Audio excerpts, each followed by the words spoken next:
Welcome to the Unscripted SEO Interview Podcast. Yes, it's 100% unscripted, 100% unrehearsed, 100% unedited, and 100% real. I'm your host, Mark A. Preston. And today, I'm not going to introduce my guest because I don't want to do them any injustice. I want my guest today to introduce themselves. Hello, please could you introduce yourself? Hello, I'm Nikki Pilkington. I'm an SEO consultant and content specialist based in Northamptonshire. I work primarily with smaller business-to-business websites, and thank you very much for having me. I'm happy to be here. Right, thank you for joining us today.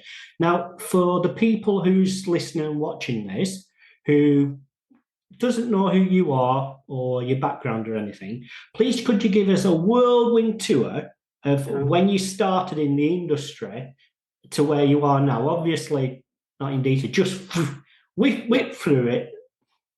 Okay, it's fairly whirlwind anyway. I started in 1992 promoting businesses in general, so marketing. Around 1994, I was asked to produce a one-page website because that's what one-page websites were then. I produced that in, I believe, Microsoft Publisher. That's how long ago it was. And I realized that I was really spectacularly bad at website design. I have no graphic design skills whatsoever. I'm awful. But what I was good at was realizing that once you had a website, you had to do something with it. This was before Google existed. It was in the days where I think Infoseek and Lycos had just about come onto the scene. And I was good at promoting websites in search engines. It wasn't called SEO then. We called it internet marketing. And I progressed through that. Google came along, changed the game. I had to learn as I went along. There were no courses in those days. And I'm still here, thankfully, I believe 30 years later. So someone once called me the grandmother of SEO. I'm not sure whether that was a compliment or an insult yet. So I'm not sure whether I'm using it. Well, I'm a granddad, so it doesn't really matter. But yeah. I was going to say, do you primarily work with small businesses? Is that your main key focus? It is. I work with a lot of small businesses because I think that lots of the people that you see in SEO, the big names that are out there that we all love, work with bigger businesses, and a lot of them work primarily with e-commerce businesses. But there are lots and lots of small business-to-business websites that deserve to have those rankings in Google and that deserve to be getting business from Google. And so that's always been the type of person that I've worked with. I've worked through agencies on bigger sites, on bigger brand names and things like that.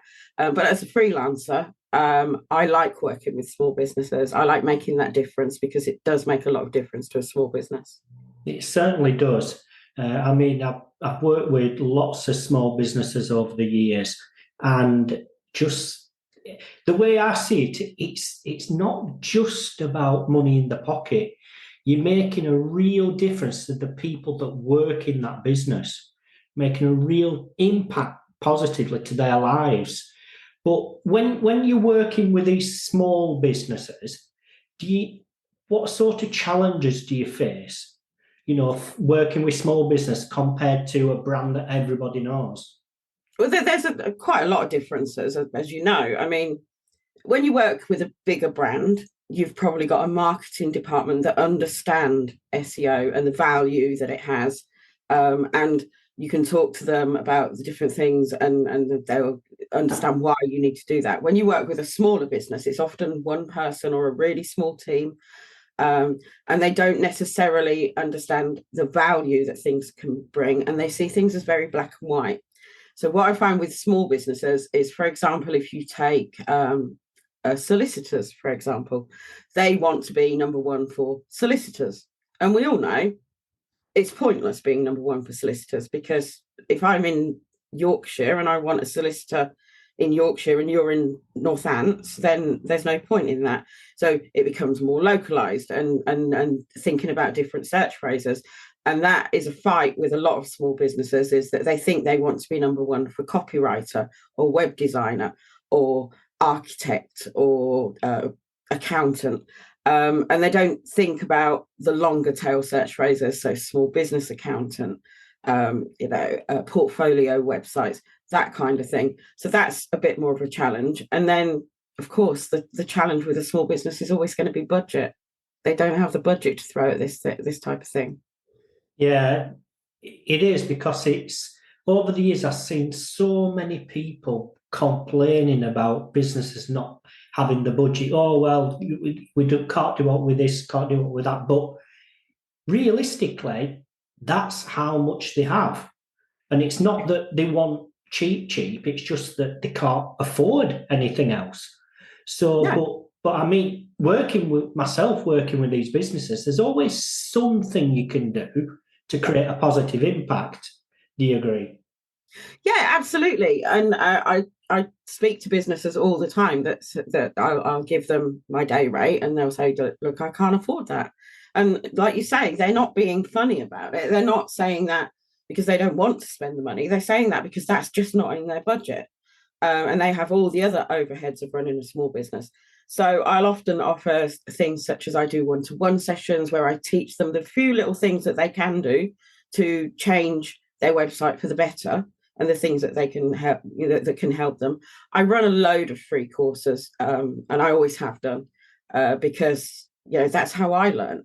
Like I said at the beginning, there were no courses that we could do when we started, because it didn't exist. Digital marketing didn't exist, and even once digital marketing existed, no one did anything that specialized in SEO, and you can't teach really a whole course on SEO, a whole module on SEO in a marketing degree, because by the time someone's learned it and then qualified, it's changed. So it never stays the same. It's not like just teaching marketing basics.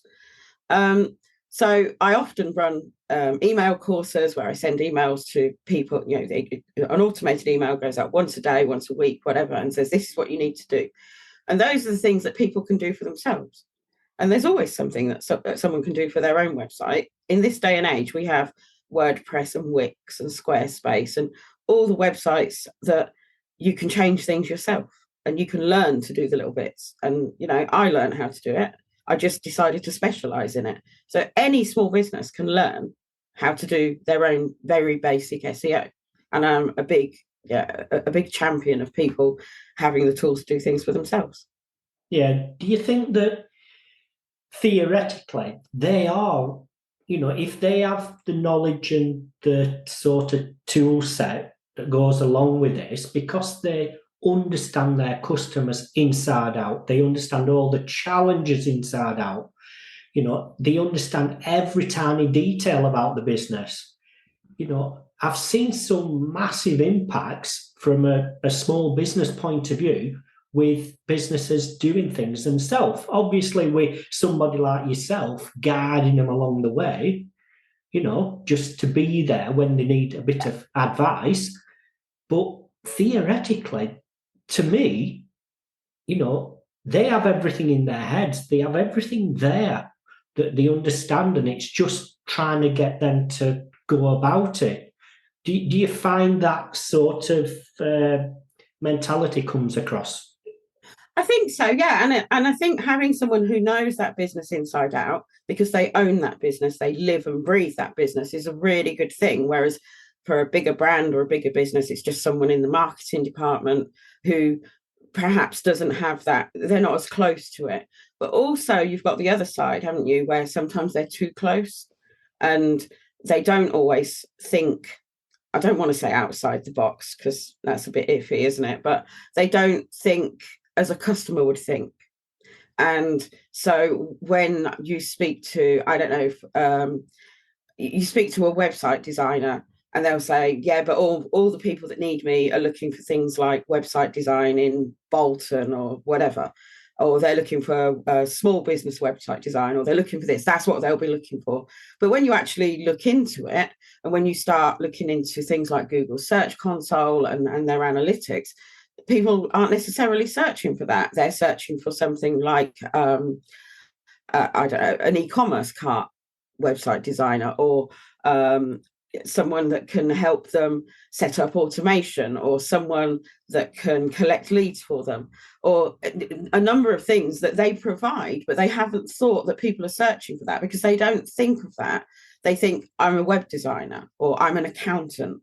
So I'm a small business accountant. That's what I do. They don't think that people are looking for self-assessment returns and tax help and things like that. So I think it helps to have other people involved. So someone such as me or you, or a business coach, or just asking customers in general, just saying, if you were looking for us, what would you search for? And I still ask my customers that now. I still say to people, how did you find me? And what would you search for if you were looking for me now? And the amount of people that now say they found me because they were looking for SEO help, but what they really needed was Google Search Console help, and they couldn't find me. So I now know that really I should be looking at my own site to make sure that when someone's looking for Google Search Console help, they can get in touch with me. And I think that, again, we all do it. We're too close to our own businesses, and I'm very close to mine. It's my baby. And I often don't think of things that I should be thinking of, but I can do that for someone else's business because that's not my baby. I can think, no, people aren't going to be looking for that. When people look for a copywriter, they're possibly looking for a fashion copywriter or a health copywriter or a charity copywriter, for example. And I can guide people in that kind of direction. And it's a direction they perhaps wouldn't have thought of because they've got a very linear view of things. Yeah. Well, you say that a very linear view. I once, well, I'm going to say a few months back, went into a local business and I was asking them questions about what makes them different. And they said, we just do what we do. Yeah. The thing is, it's trying to extract that information out of them because to them, it's just normal day to day. It's just normality. So they don't think that, oh, well, that's something we can use or go after because it's just that normality of life. And, for instance, like an accountant, I said, what's the difference? Oh, nothing. And when I delved in it, apparently they were just celebrating the 100th year. And, it's like, well, the gold mine. Oh, right. It's just who we are.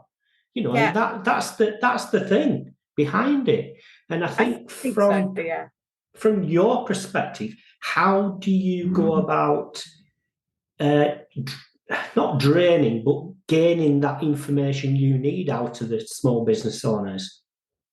I think all you can do is ask the questions, can't you? And you ask the usual question from a content point of view, which is obviously going to help with the SEO.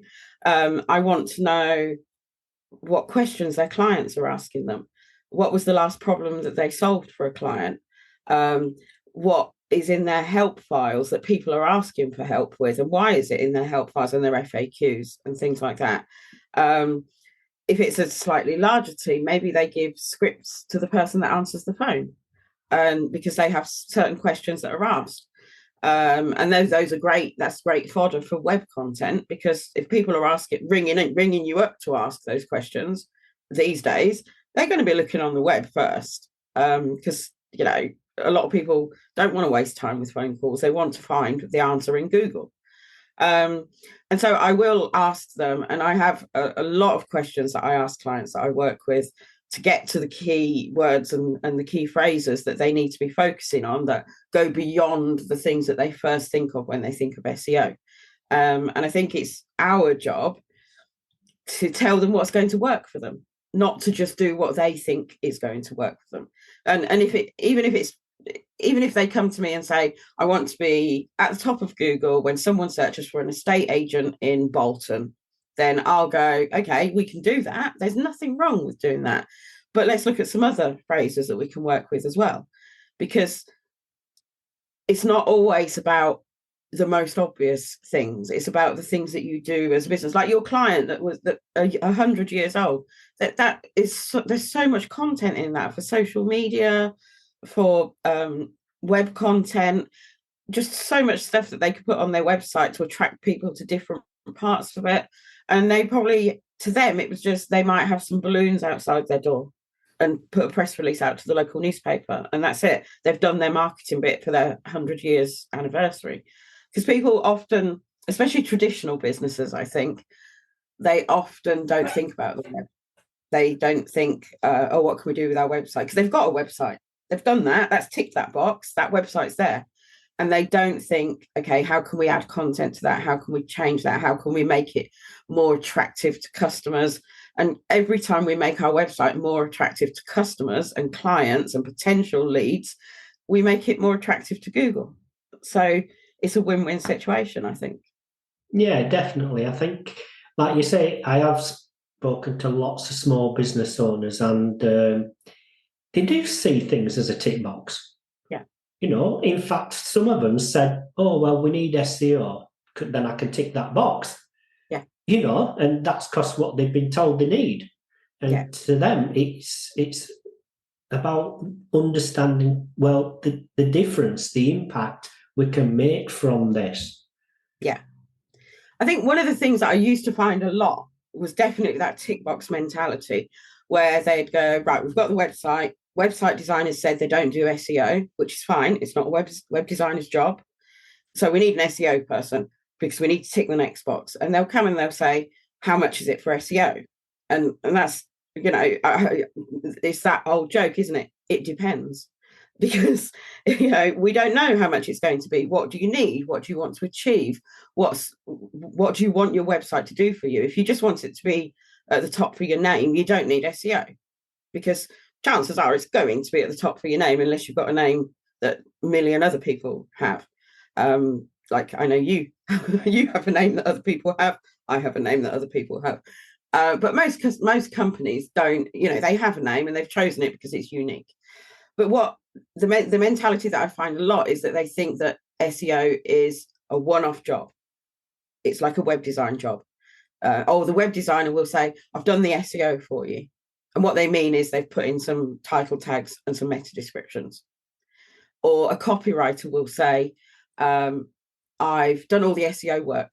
And what they mean is they've included some keywords in the article that they've written. Or they might have done H1s and H2s. And maybe a link to a service page. What I have to explain to people, and it's still an education process, 30 years later, I'm still educating people, and we all have to do this, is that it's an ongoing, SEO is an ongoing thing. It's going to be an ongoing thing as long as search engines are there. I mean, look at the whole hassle that we had September, October time with Google and all the updates that they did and all the things that people thought they were doing right with AI and things like that. And then loads of places lost traffic and some places gained traffic. And Google search at the moment is a bit of a bin fire because there's so many spam results and things like that. I mean, I'm really lucky on the whole thing is that my clients don't use AI. They know that if they use AI, I won't work with them. I've sacked clients for telling me they haven't used AI when I know they have. And they know that because I don't work in a lot of the niche industries like the e-commerce industries and the affiliate industry and things like that, my clients haven't really been hit as much by the spam results, which is lucky for me and lucky for them. But at the moment, Google search is it's just a bin fire. Yeah, it's certainly far from a little messed up. Yeah. And it's awful, and that's another reason why people need to understand that SEO isn't a one-off project. It's not something that is going to happen once and then it's done and sorted and you don't have to do anything else. It's not like a logo where you get a logo designed and you could be happy with that logo for the next 20 years and that's fine. And you might update it a little bit or you might just leave it as it is and there's no reason why you shouldn't. But from SEO, like any other marketing, is an ongoing process. It's like no one posts on LinkedIn and goes, right, that's LinkedIn done.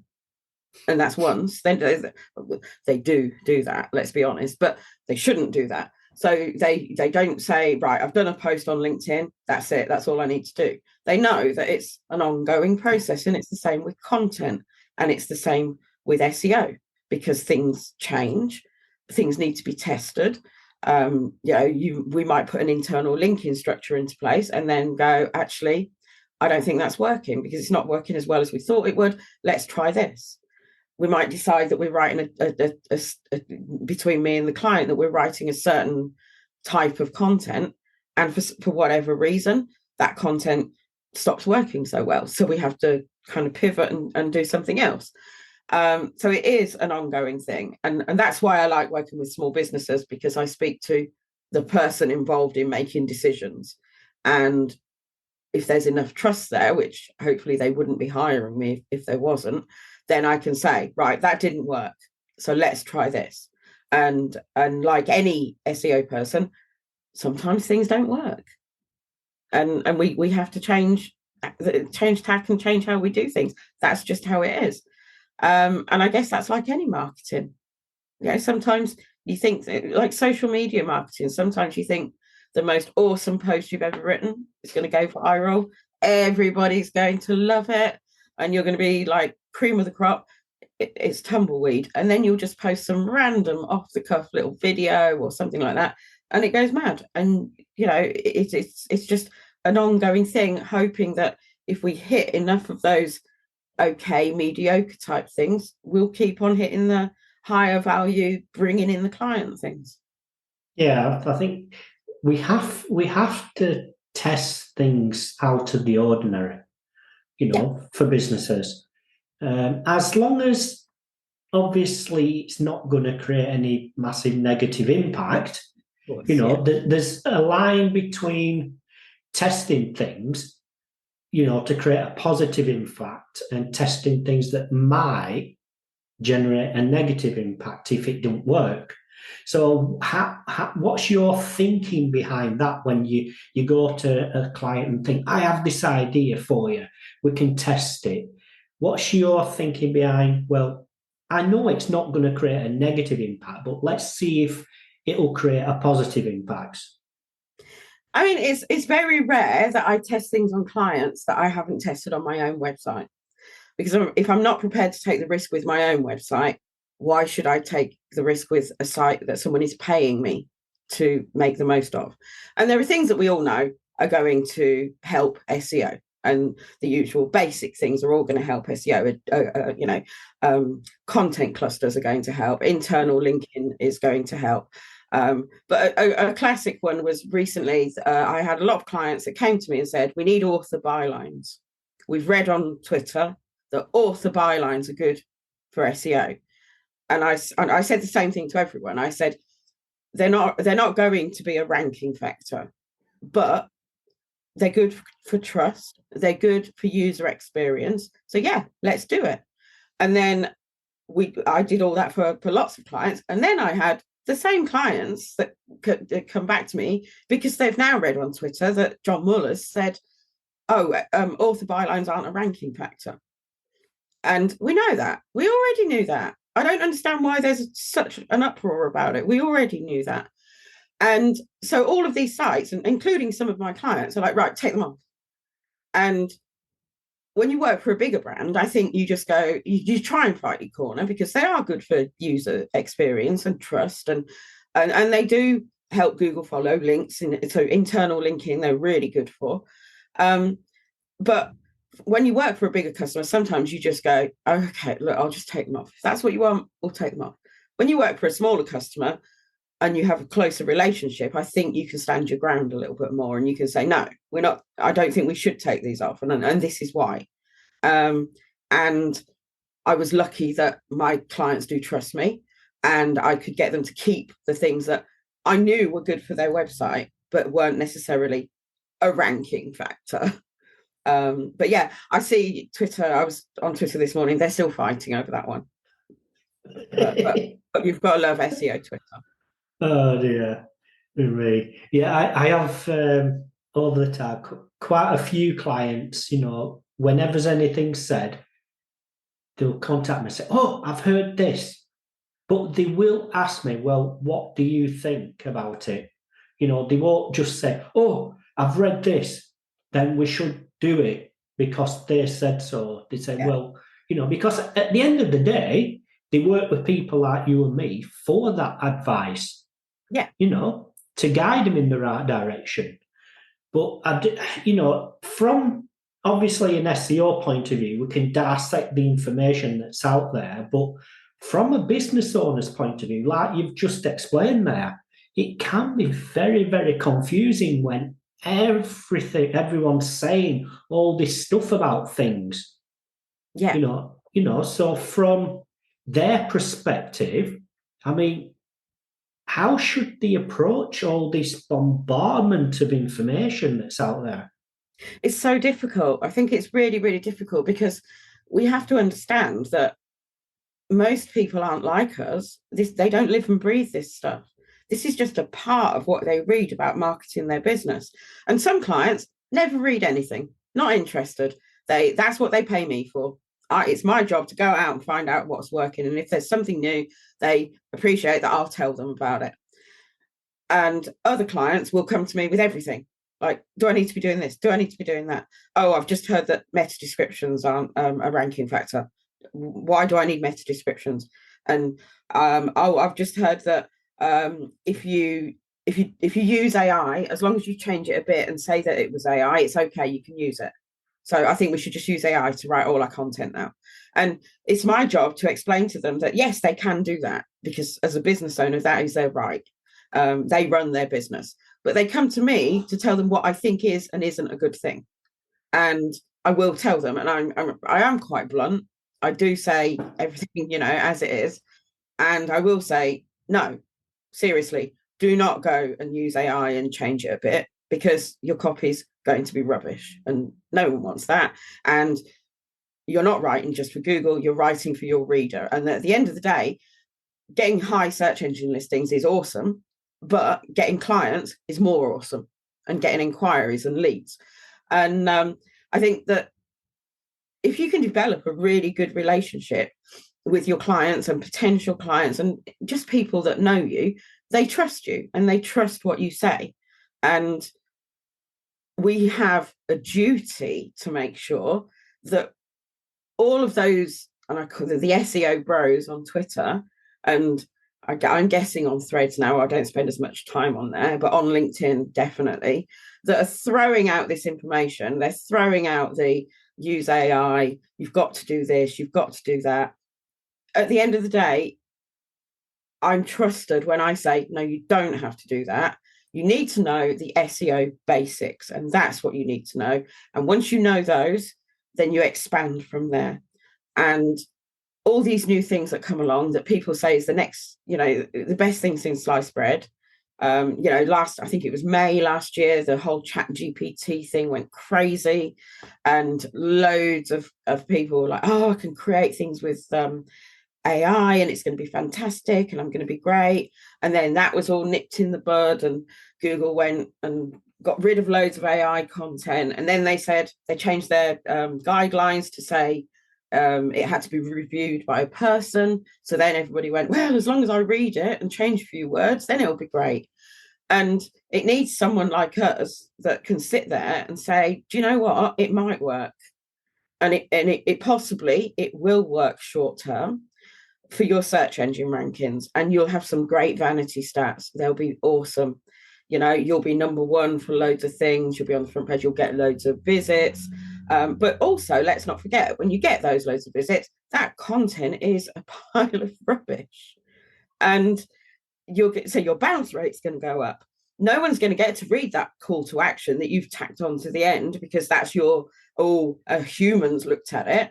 You've tacked a nice little call to action on the end. No one's reading that because they're not reading past the first 3 paragraphs. And I think by being open and honest with our clients, potential clients, contacts when we're writing things on LinkedIn and things like that, people just learn to trust us, and they know that we're not jumping on the latest bandwagon. And then when they do hear the latest thing, they'll come to us and they'll say, I've heard this, what do you think? And that gives me personally an opportunity to write about that on LinkedIn. I spend a lot of time writing on LinkedIn. I have an okay amount of followers. I'm not in one of your top hundreds of thousands of followers, but I spend a lot of time saying, look, this is what people are saying, this is what works, this is what doesn't work. And I like to think that people listen to me. I know my clients do. So that's all we can do. Yeah, I mean, that's important thing. It's not that if anyone else does, it's, well, do the people that matter trust what I'm saying? Yeah.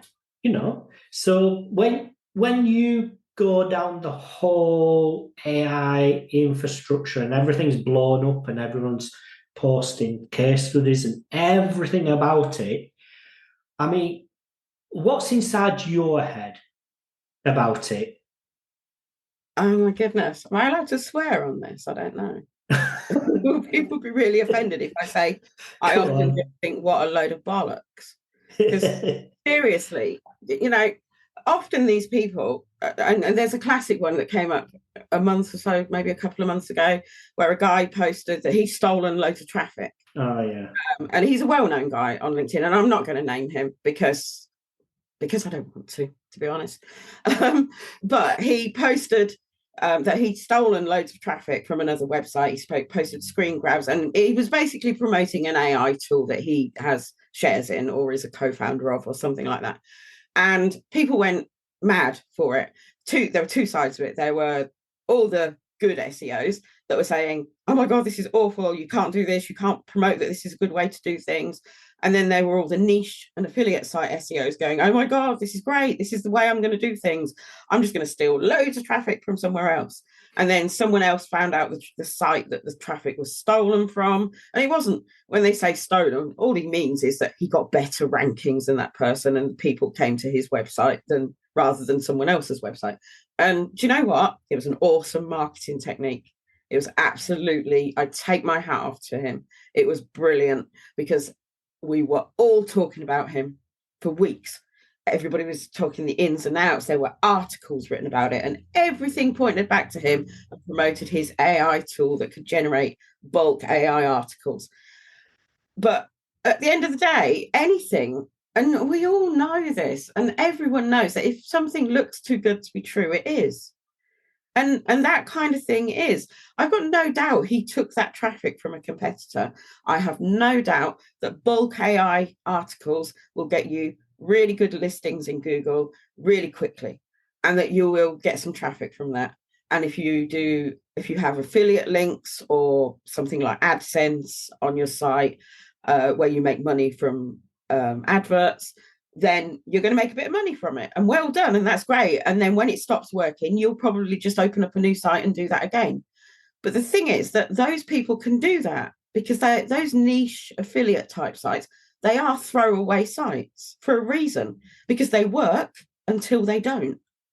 And then when they don't, there's another one waiting to take their place. And the people who are doing that kind of thing right, I have to have a certain amount of respect for, because they're doing it and they know what they're doing. They know that it's a really shitty way to do things, but they're making money from it. And they'll have sites just ready to go. Right, that one's stopped. We'll throw that away, bring this one in. And they'll be just constantly doing it. But your average small business can't do that. They can't. Their site isn't a throwaway site. They might have spent £2,000, £3,000, £10,000 on a business site that they need to generate business, and they can't afford to take chances. And I think it's our job to make sure that they don't take those chances, and to tell them why they shouldn't take those chances, and to steer them away from the bad decisions. That it can be really overwhelming when you see someone saying, oh, here's the graph of my visitors and it's gone up like that, and I think it's really overwhelming as a small business to see that maybe your traffic graph hasn't gone up that high, but you have to think you're still going to be here in 6 months' time. That website isn't, because it will stop working. And I 100% believe that any site that has shock tactics and full, the full on throw everything at, whether it be AI or something else, eventually it will stop working. And if you haven't got the groundwork in place and the foundations in place, then you're going to have an issue, and you can't afford to have that as a small business. Yeah, I think in the industry, people from my thinking, they need to understand everything behind what somebody's doing. obviously, when you're working with a small business, some of them have been doing this for many years. They're building up the reputation, the brand, and everything, which is totally different than someone, like you say, that's built a website just purely to drive traffic and earn money. It's a totally different scenario. And I think sometimes in the industry, some SEOs, unfortunately, cross paths with both of them, they're totally different entities and totally different things and way of doing things, because it's dissecting the information out there, because if, you ruin a reputation of a small business and their website and their brand, you can't say, oh, well, just start again. But, no. And in some cases, if you ruin that brand and that brand experience, even if that business probably doesn't think they have a brand experience, but if you ruin that brand experience, you could be ruining someone's life. That's their business. That's how people see them. And that's a lot to have responsibility for. So it's our responsibility, and I definitely think it's my responsibility to tell people that these things aren't going to work and to call out these really dodgy tactics that people will tell everybody on LinkedIn or everybody on Twitter that this works for everyone, because it doesn't. And, whilst I admire the people that throw everything at, and this example is AI. So everybody, they can throw everything they have at AI and they can make money from it in a really short period of time, and then down the line just do it again. I really admire that, and I wish them well. I really do. But what I want them to do is stop telling everyone else that they can do it, because that's not how it works. And people that are spreading this misinformation, I suppose, are, one, they're ruining it for SEOs like you and I that care for our clients, because they're not working with clients. They're affiliates, and they use advertising. They're just working for themselves. We're working with clients that we care about. And I think we owe it to those clients that we care about to call out the people that are spreading the dodgy tactics. And, it used to be that there was a massive distinction between white hat and black hat. So we knew white hat good, black hat bad. Now there's such a crossover between the two, because there are people that for a long time have been pushing what we would have called in the past white hat techniques. So doing things by the book, doing things right. And now they're doing things that we're not calling black hat. We're calling grey, I suppose, because it's a little bit dodgy, might not work long term, but they're going to do it. And they're spreading that information with their latest, comment on my tweet and I'll tell you how I've done it. Send me a DM and I'll send you a checklist. And all of those like almost parasite tweets and things that are basically there just to spread the word a little bit more. And it's one of my, I hate those. If you comment, DM me below, I'll send you my report and things like that. And it's an awful way to spread a lot of information really quickly. And, I don't want my clients getting that information. I don't want to have to sit and explain to a client why I will not put 5,000 AI articles on his website just because if he pays $200, he can have them.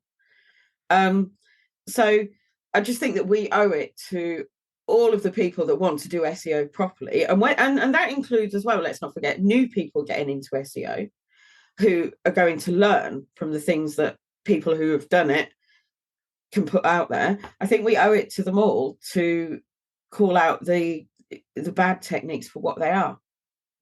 Yeah. The one thing over the years, I've said this many times, it's everything lacks context, right? When they do something, they don't say, this is with the situation, this is with the outlines, this is what worked, what didn't. This is the business type. This is, the context behind things. Instead of just saying, I did this and look at that graph. there's no context to say, No. well, if you're a small business, this is no good for you. Or if there's no guiding to say, well, we did this. This is a case study on this, but realistically, this were for big brands that everyone's heard of. Yeah. So if you're a small business, it probably won't work for you the same. No, and that's the thing. The traffic's not going to rise in the same way for a small business because the traffic isn't there for that small business. What we need to make sure is that the small businesses that come to us that want the traffic that is there get that traffic. And then when they have that traffic, their website can convert it into leads and customers. When you've got a big brand like, I don't know, Coca-Cola, for example, of course their traffic's going to increase if someone runs a really good campaign. That's going to increase because people know who they are. People are going to click on whether it's a social media campaign or a pay-per-click campaign or whatever. That's going to skyrocket their traffic, and their graph goes from down here to up here. But your small business might go from down here to up here. And what a lot of people don't see, I think, when they see these huge graphs that go up, and there's often no numbers on the graphs, if you've noticed as well. It's just like an upward going. I can produce those for a site that's got about 15 visitors a month. I've got a site I've never done SEO on, any SEO on. I release an article every so often, and traffic goes up to about 15 visitors a month. And it would look awesome if I did those graphs, but I won't because they're misleading.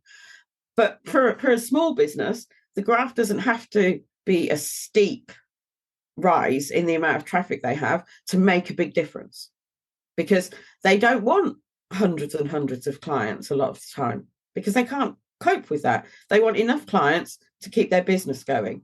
And there are ways and means to do that. And from an SEO point of view, I think a lot of what we have to do is manage expectations, because people do read more now about SEO, and especially on places like LinkedIn and business forums and things like that. They read people saying, I got 5 million visitors in a month to my website. And they will come to me and say, right, I had a client a couple of months ago, just before Christmas, came to me and said, I want 5,000 visits a week to my website. Can you do that? And I said, don't know. I haven't got a clue at the moment. Let me go and have a look. I looked at his website. I looked at the sort of search phrases and what we could expect to do. So I can't guarantee you 5,000 visitors a week to your website. Why do you want 5,000 visitors a week to your website? And he said, because I need them to sign up to this specific thing.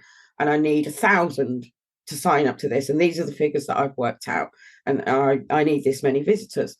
And we worked out in the end that if he targeted some very specific key phrases that were really, really niche for what he was doing, he could get those signups. And he did get those signups, and quicker than he expected to get them, which was great.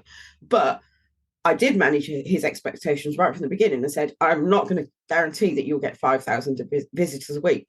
And he said to me, this other SEO company, they've shown me some of their stats for their clients, and one of their clients is getting 10,000 visits a week to their website. And I said, well, what does that client do? And he said, I don't know. I said, well, go away and find out. Because does that client do what you do? Is it in your industry? Is it in your niche? Are they offering signups to something that you're offering? And it turned out this other client was a marketing client of another SEO company that was offering a free download that was really well written, really well promoted. Of course, they were getting 10,000 visits a week to their website because it was promoted in so many places. And those visits to their website weren't from SEO. They were from various other things. So I think it's important that when small businesses see these kind of figures, that they ask the questions, even if not directly, because not everybody wants to do that, that they ask the questions even to themselves. Is this business in the same industry as me? Are they offering the same thing that I'm offering? Could I be getting that amount of visitors to my website? And if I could, should I? Because what would I do if I suddenly got 5,000 visitors in a week to my website, and let's say 200 of them filled in my inquiry form that I then had to deal with. Could I deal with that? Because from a small business to business perspective, it's not like selling something. You know, if you're selling a book or an ebook or a widget or whatever, that's different. You want all those visitors. But if you're selling a service, and often with a small business, it's a personal service, then you need to manage things so that you can manage the amount of inquiries coming in. Because then if you don't, we're back to the doing your brand a disservice. Yeah, it's so important, especially for the smaller businesses, for the SEOs to really understand the capacity of the business. You know, so what's your top level capacity? What needs to happen within the business if we move above that capacity? You know, that target, you know, all these different things. And suddenly it's not just about, oh, let's drive as much to the website as possible. It's like, well, somebody's got to service this new business. Yeah. You know, so can they? Because often, you know, I've heard horror stories on the other side of the fence, you know, where they got too much and it's sort of made massive issues within the business. And basically they got, you know, negative reviews because they're letting those people down. But yeah, because they couldn't cope. Yeah. And it's a difficult one. And you know, I think that everybody wants to aim high all the time. We all want to aim high. We all want, you know, to have clients saying nice things about us and to be getting good results and things like that. But, you know, I know when I can't take another customer on because I know how much time I have. And any small business would know that. And some small businesses do want to grow. So they do want to get to a stage where they have enough new business coming in so that they can grow their team. Some small businesses don't want to grow. They want to stay as they are. They just want to be at full capacity. And it's important as SEOs, but also as business people, that we can talk to them about that and we can help them to work out how we're going to reach the best end result for them. And I think we have, as small business people ourselves, I think we have a really unique viewpoint on a lot of things.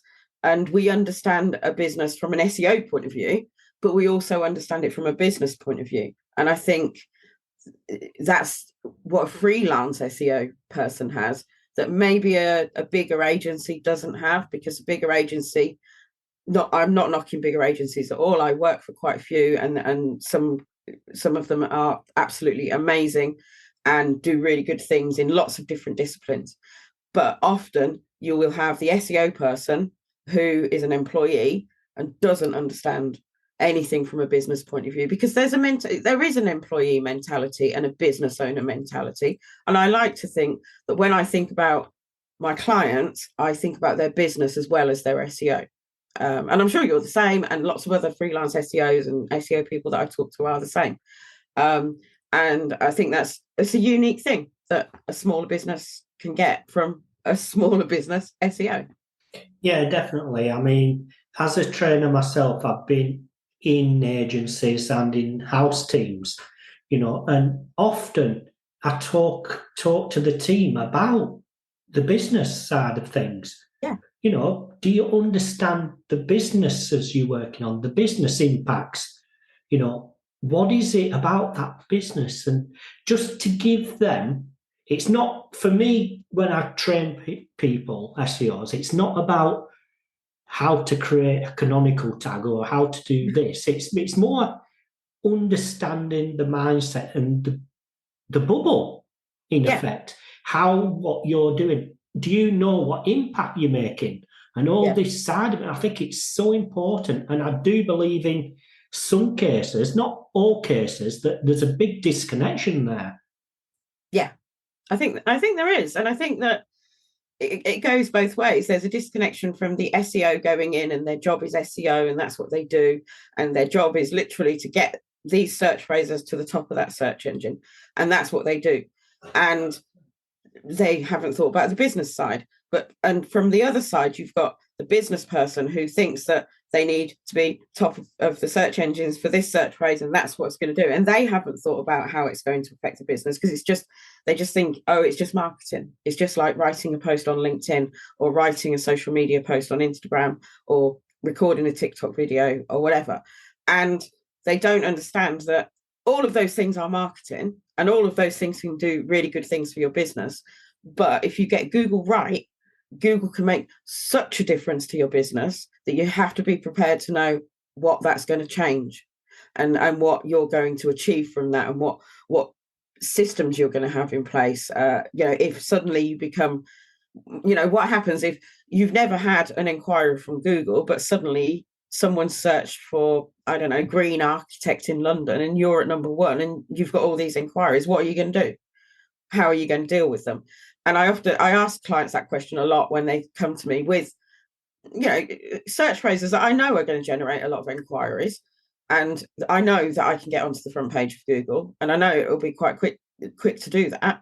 And I'll say to them, what are you going to do if you get 5 inquiries a day, 10 inquiries a day, 20 inquiries a day? Because let's not forget, we all get inquiries. A lot of them are just tire kickers. They don't actually want to work with us. A lot of people are just sounding out budgets and things like that. So there are things that, we'll talk about websites, and we'll put into place things like having your prices on your website, or having a from price, having qualifying questions, having help sections or FAQ sections that answer a lot of questions already, and things that can make it more manageable if you do hit the big time, as it were. And yeah, it's our job to do that, I think, when we work with small businesses. Yeah.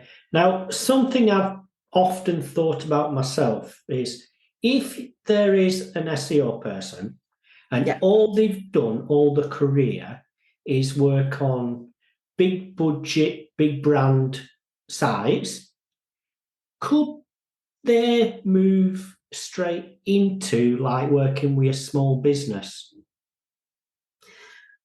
I think so. I don't see why not, to be honest. I think it'll be a culture shock, obviously. I mean, if they work, it depends, because it depends. Sorry.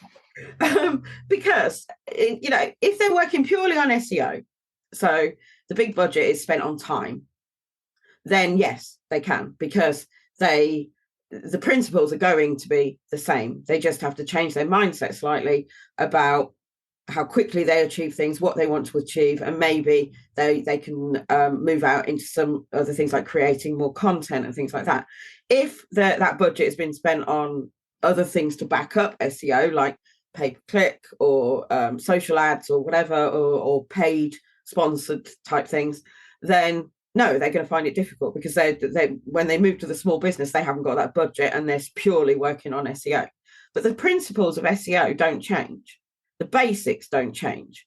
The way that you use them change, but the actual basics of what we do, and how we write content, and how we do the technical aspects of SEO, if that's something that you've been involved in, then they don't change. So I don't see why someone can't move from a big brand to a smaller brand. I think people would have more problem with moving from a smaller brand to a bigger brand, where there's a much higher expectation. Search phrases are going to be much more competitive. You're going to have a bigger technical SEO knowledge, as well as on page and things like that, and content and stuff like that. And I say, in my in my LinkedIn tag, apart from the bit that I use that I'm not going to say because I don't want to swear at everyone, I do say, they say you can't know technical SEO and content writing. I can and do. And that's because I was there right at the beginning, and I've had to learn all of that as I went along. I think a lot of people now, they learn one or the other.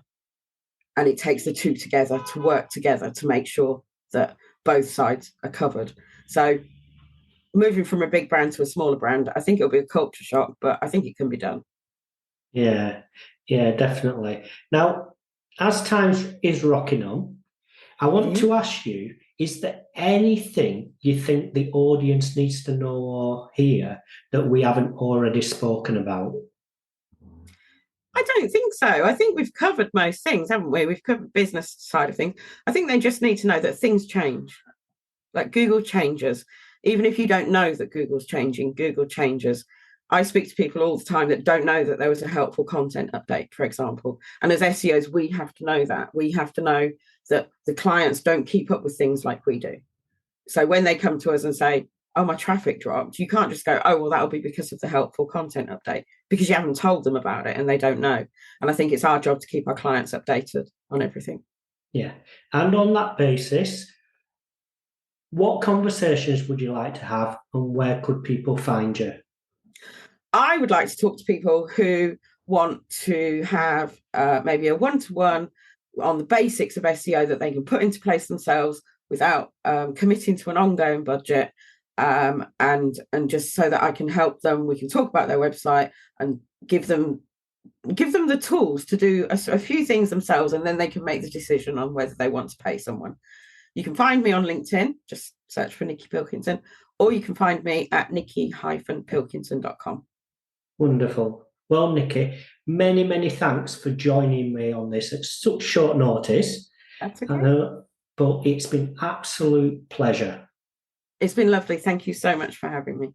Thanks. Thanks, Sam. You've been listening to the Unscripted SEO Interview Podcast with me, Mark A. Preston. Join us next time as I interview more top SEO professionals.